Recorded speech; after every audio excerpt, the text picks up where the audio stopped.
নমস্কার বন্ধুরা, আমি বিশাল। আপনাদেরকে আজকে জগন্নাথ দেব এবং জগন্নাথ দেবের একজন ভক্ত তার একটা গল্প শোনাতে এসেছি। জগন্নাথ দেবের প্রচুর ভক্ত আছেন, আপনারা জানেন। তো এই ভক্তদের মধ্যে একজন ভক্তের নাম হচ্ছেন কর্মাবাই। আর এই কর্মাবাই এবং জগন্নাথ দেবের একটা ছোট্ট গল্প আপনাদের সামনে আমি শোনাতে এসেছি। যদি গল্পটা ভালো লাগে নিশ্চয়ই লাইক করবেন, শেয়ার করবেন এবং আমার চ্যানেলটাকে সাবস্ক্রাইব করবেন। একটা গ্রামে একটা মন্দির ছিল, জগন্নাথ দেবের মন্দির। এবং সেই মন্দিরে একটা বাচ্চা মেয়ে প্রতিদিন সকালবেলায় খিচুড়ি ভোগ নিয়ে আসতেন এবং সেটা জগন্নাথ দেবকে দিতেন ভোগ হিসাবে গ্রহণ করার জন্য। এবং এই জিনিসটা চলে আসছিল, বছর বছর ধরে চলে আসছিল। এবং আস্তে আস্তে কর্মাবাইয়ের বয়স হয়ে যায় এবং বয়সজনিত কারণে ওনার হাঁটুতে সমস্যা দেখা যায়, পায়ের যন্ত্রণা হয়। তো একদিন উনি প্রভু জগন্নাথ দেবের সামনে এসে বললেন যে, দেখো, আমি সেই ছোট্টবেলা থেকে তোমায় সেবা করছি, তোমার জন্য ভোগ নিয়ে আসি। এখন আমার বয়স হয়ে গেছে, আমার পায়ে প্রবলেম হয়ে গেছে, হাঁটুতে আমার প্রচণ্ড যন্ত্রণা হয়, ব্যথা হয়, আমি আর আসতে পারবো না। তাই যতদিন আমি পেরেছিলাম তোমার কাছে এসেছিলাম, তোমার সেবা করে গেছি, ভোগ খাইয়েছি তোমাকে। এরপর থেকে, কাল থেকে তুমি আমার বাড়িতে এসে আমার বাড়িতে বসে ভোগ খেয়ে যাবে। এই বলে উনি চলে আসেন। এবং যথারীতি পরের দিন সকালবেলা তিনি উঠে ভোগ তৈরি করেন এবং ভোগ তৈরি হওয়ার পরেই একটা ছোট্ট বাচ্চা ছেলে এসে বলে যে, মা, আমার খুব খিদে পেয়েছে, আমাকে কিছু খাওয়াও। তখন কর্মাবাই বুঝে যান যে এই ছোট্ট বালকটা আর কেউ নয়, আমার প্রভু জগন্নাথ দেব। তিনি খুব আদর যত্ন সহকারে ওনাকে বসিয়ে একটা মাটির পাত্রের মধ্যে খিচুড়ি ভোগ দেন এবং একটা মাটির পাত্রে জল দেন। এবং সেই বাচ্চাটা, মানে প্রভু জগন্নাথ দেব, খুব আনন্দ সহকারে সেই ভোগ গ্রহণ করে এবং চলে যান। এইভাবে প্রায় কিছুদিন যাচ্ছিল, প্রায় 10-12 দিন এমনি যাচ্ছিল যে রোজ কর্মাবাই খিচুড়ি ভোগ বানাতেন এবং সেই বাচ্চা ছেলেটা এসে সেই খিচুড়ি ভোগ গ্রহণ করে চলে যেত। তো ওই মন্দিরের যিনি পুরোহিত ছিলেন, উনিও বহু বছর ধরে মন্দিরের জগন্নাথ দেবের সেবা করতেন, পুজো পাঠ করতেন। তো তিনি হঠাৎ লক্ষ্য করলেন যে কর্মাবাই এত বছর ধরে এখানে আসতো প্রত্যেক দিন সকালে, ঝড় জল বৃষ্টিতে, কিন্তু কোনোদিন এমনি হয়নি যে উনি আসছেন না। কিন্তু এই 10-12 দিন ধরে ওনাকে আমরা দেখতে পাচ্ছি না, উনি আসছেন না। কি ব্যাপার, ওনার শরীর টরীর খারাপ হলো না তো? তো সেই ভেবে তিনি পরের দিন তার বাড়িতে যান এবং গিয়ে দেখেন যে যথারীতি সেখানে কর্মাবাই ভোগ তৈরি করছেন। তিনি আশ্চর্য হয়ে গেলেন যে কর্মাবাই তো ভোগ তৈরি করছেন, কিন্তু মন্দিরে আসছেন না কেন? যাই একবার কর্মাবাইকে জিজ্ঞেস করি। বলে তিনি কর্মাবাইয়ের কাছে যান এবং কর্মাবাইকে জিজ্ঞেস করেন যে, কী ব্যাপার কর্মাবাই, তুমি আর আজকাল মন্দিরে আসছো না? তোমার শরীর টরীর তো ভালো আছে, কোনো অসুবিধা নেই তো?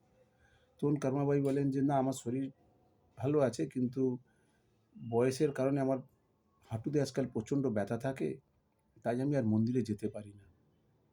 তাই আমি লাস্ট যেদিন গেছিলাম সেদিন প্রভুকে বলে এসেছিলাম যে, প্রভু, আমি আর আসতে পারবো না, এবার থেকে তুমি আমার বাড়িতে এসে রোজ ভোগ গ্রহণ করবে।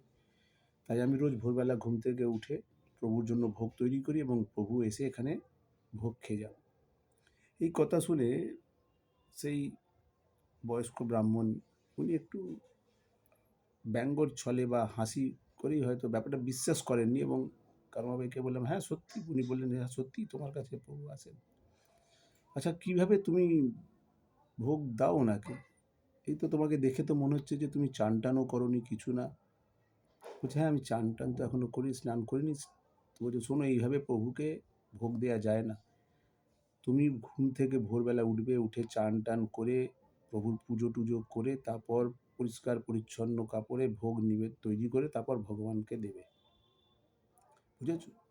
তো এই বলে সেই ব্রাহ্মণ বয়স্ক পুরোহিত চলে যান ওখান থেকে।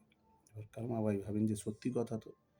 আমি তো এত এত বছর ধরে কোনোদিন এটা ভাবিনি যে আমাকে স্নান করে পুজো পাঠ করে তারপর প্রভুর ভোগটা তৈরি করা উচিত ছিল।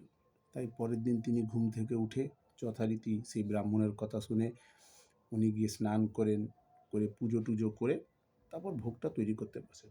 এর মধ্যে এইসব করতে করতে প্রচুর দেরি হয়ে যায়। সেই ছোট্ট বালক জগন্নাথ প্রভু চলে আসেন, এসে বলেন, আরে আমার তাড়াতাড়ি দাও, আমার ভোগটা রেডি করোনি, আমার তো খিদেও পেয়ে গেছে, আর আমাকে মন্দিরেও যেতে হবে, ওখানকার দরজা খুলে গেলে খুব মুশকিল হয়ে যাবে, যদি মন্দিরের দ্বার খুলে যায় আর আমাকে যদি ভক্তরা না দেখতে পারে তো নিয়ে খুব অসুবিধে হয়ে যাবে, তাই তাড়াতাড়ি তাড়াতাড়ি দাও আমাকে। তো কারমাবাইও তাড়াহুড়ো করে যা হোক করে তৈরি করেন, সেই আধ কাঁচা অবস্থাতেই গরম গরম ভোগ নিয়ে প্রভুকে উনি বলেন, দাও তাতে তাতে দিয়ে দেয়, আর উনি তাড়াহুড়ো করে খুব তাড়াহুড়ো করে খেয়ে দিয়ে জল টল না খেয়ে দৌড়ে চলে যান, কারণ মন্দির খোলার সময় হয়ে যায়, যদি ভক্তরা না দেখতে পারে একটা অন্য ধরনের একটা বার্তা পৌঁছে যেত, তাই তিনি দৌড়ে দৌড়ে যা হোক করে মন্দিরে ওই গরমা গরম খাবার খেয়ে পৌঁছে যান। এবার মন্দির খোলার সময় হয়ে যায়, মন্দিরের দরজা যখন খোলেন সেই পুরোহিত, সেই বয়স্ক পুরোহিত যিনি কারমা দেবীর বাড়িতে গেছিলেন, সেই পুরোহিত যখন দরজা খোলেন উনি দেখেন যে প্রভুর মুখের আশেপাশে কি লেগে আছে। গিয়ে উনি একটু এগিয়ে যান, গিয়ে দেখেন যে আরে খিচুড়ি ভোগের মতন কিছু লেগে আছে, খিচুড়ি। এ তো সকালে কে দিয়ে গেল, মন্দিরের দরজা খোলেনি, পুজো হয়নি, কি ব্যাপার হলো বলে উনি নিজের হাতটা দিয়ে মুখটা মোছাতে যান। মুছতে গিয়ে দেখেন যে খিচুড়ি ভোগ তো, মুছতে গিয়ে দেখেন ওনার হাতে খুব জোর ছ্যাঁকা লেগে যায়, গরম একদম। বলছে, আরে এত সকালে মন্দিরের দরজা খুললো না, এত গরম গরম খিচুড়ি ভোগ কে বাবাকে দিল? যাই হোক উনি মুখ টুক মুছিয়ে পুজো টুজো করেন। পুজো টুজো করার পরে হঠাৎ সেদিন পুরোহিতের খুব জোরে ঘুম পেয়ে যায়, উনি ঘুমিয়ে পড়েন। ঘুমিয়ে যাওয়ার পরে উনি দেখেন যে স্বপ্নেতে প্রভু জগন্নাথ দেব ওনাকে বলছে যে, হ্যাঁ তুমি কালকে কারমা দেবীর বাড়িতে, কারমাবাইয়ের বাড়িতে গেছিলে, হ্যাঁ, কেন তুমি ওনাকে বলে এসছো যে তুমি স্নান টান করে সকালবেলা উঠে পুজো দিয়ে তারপরে ভোগ নিবেদন করবে? তুমি জানো, এই তো তুমি বলো তো, তুমি নিজের হাত থেকে তোমার এই খিচুড়ি ভোগটাকে মুছেছিলে, কত গরম লেগেছিল বলো তো, তোমার হাতে ছাকা লেগেছিল তো? তো তুমি চিন্তা করো তাহলে আমি কীভাবে এই গরম গরম খিচুড়িটাকে খেয়েছি, আমার কি অবস্থা হচ্ছে। খুব আবেগের সঙ্গে এই কথাটা পুরোহিতকে বলেন প্রভু জগন্নাথ দেব।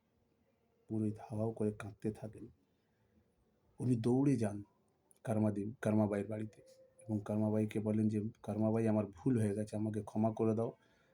তুমি যেইভাবে প্রত্যেক দিন এত বছর ঘুম থেকে উঠে প্রভু জগন্নাথ দেবের জন্য যেইভাবে ভোগ রান্না করে এসছো, যেইভাবে ওনাকে ভোগ খাইয়ে এসছো, সেইভাবেই তুমি করে আসো। তোমাকে নতুন করে আমার কথা শুনে পুজো পাঠ করে স্নান করে পরিষ্কার পরিচ্ছন্ন কাপড় পরে করতে হবে না, তুমি যেমন করে আসছিলে সেমনি কর। কারণ প্রভুকে তুমি যেই আন্তরিকতার সঙ্গে যেভাবে প্রভুর তুমি সেবা করে আসছো, তুমি সেভাবেই করো, তাতেই প্রভু সন্তুষ্ট। তাই এই গল্প থেকে প্রভু জগন্নাথ দেবও আমাদেরকে একটা মেসেজ পাঠান যে, যে কোনো কাজের জন্য দেখানোটা, আউটলুকটা প্রয়োজন নেই, আন্তরিকতার সঙ্গে কতটা হচ্ছে, কতটা ভালোবাসার সঙ্গে হচ্ছে, সেটা মেন দরকার। তাই আজকে আপনাদেরকে এই গল্পটা কেমন লাগলো নিশ্চয়ই আমাকে কমেন্টস করে জানাবেন। আগেও আমি আরও ভালো ভালো গল্প শোনাতে পারি যাতে।